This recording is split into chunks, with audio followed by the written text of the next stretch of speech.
Entah apa yang terjadi pada dua Kadrun Wati dan Kadrun ini. Jadi ada dua pasang ini, saya temukan videonya. Yang satu laki-laki sudah tua, yang satu perempuan nenek-nenek, itu berteriak lantang sampai kemudian mengangkat surat At-Taubah untuk memerangi orang-orang yang berpihak kepada Prabowo Subianto.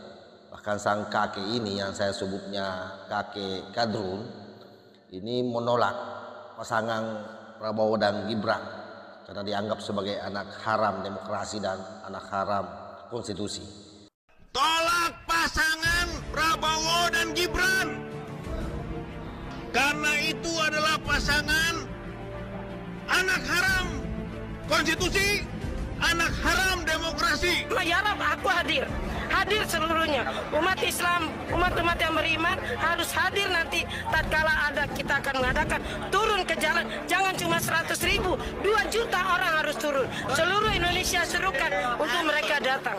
Yu'adzibumullah biaidikum kemudian wa yuzim, Allah yang akan hinakan mereka. Taubah 14. Allah bilang apa? Qatiluhum, lawan mereka. Betul, kita harus revolusi. Allah yang bilang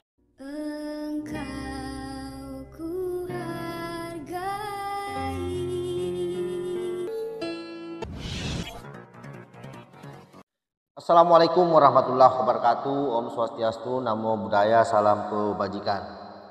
Kemarin kita berharap bahwa dalam Pilpres kali ini tidak akan lagi ada orang yang menjual ayat di dalam membela capresnya. Ternyata masih ada saja, termasuk nenek-nenek, seorang perempuan dan satu orang kakek-kakek.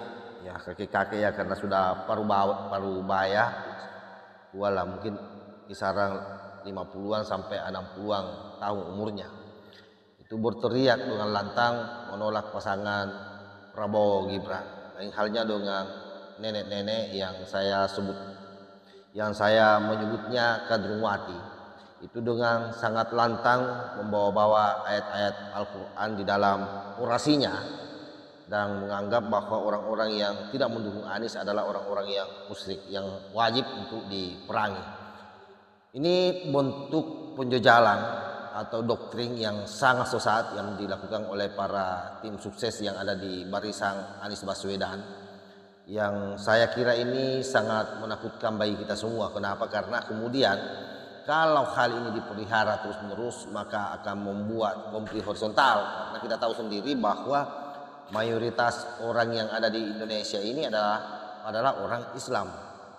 Penduduk kita Islam di Indonesia ini adalah mayoritas, sehingga siapapun yang ada di belakang capres masing-masing mereka semua adalah orang Muslim rata-rata. Tetapi dengan doktrin-doktrin sesat seperti ini memberikan gambaran bahwa betapa aliran transnasional atau aliran-aliran sempalan yang datang dari Timur Tengah sana itu masih banyak beredar di negara kita. Dan kemarin kita berpikir bahwa Pilpres kali ini akan terbebas dari yang namanya isu-isu radikal ya.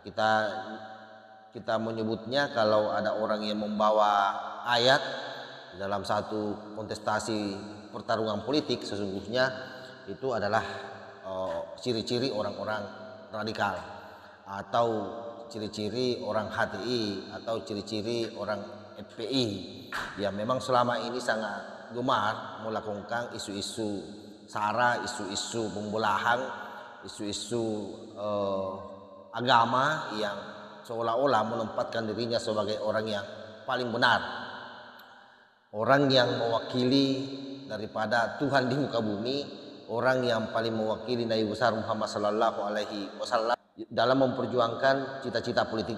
Yu'adzibumullah, Allah yang akan mengazab mereka.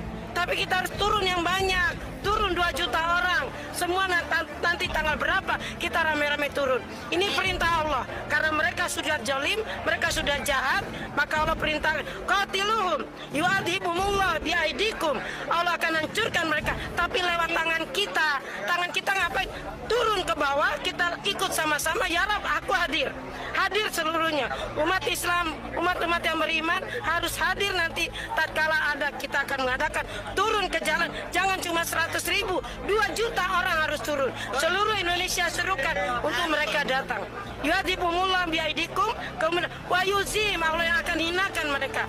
Untuk itu saya sekalian yakinlah bahwa ini perintah Allah dan kita laksanakan sami'na wa ata'na. Insya Allah teman-teman yang ahli IT, teman-teman yang ahli ilmu lainnya lakukan itu. Kita yang punya agama, kita yang dekat dengan Allah, baca doa yang saya sampaikan tadi. Terima kasih. Kita harus menolak hasil Pilpres 2024. Rakyat Indonesia harus menolak hasil Pilpres 2024. Tolak pemilu curang. Dan juga tentu saja tolak pasangan Prabowo dan Gibran.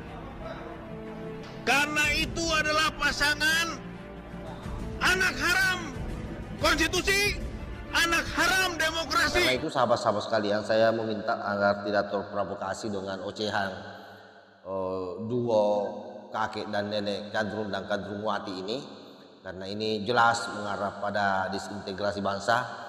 Ini mengarah pada penggiringan opini publik seolah-olah yang bukan pendukung Pak Anies itu bukan orang yang taat beragama, seolah-olah menempatkan bahwa mereka adalah orang musyrik, orang kafir, dan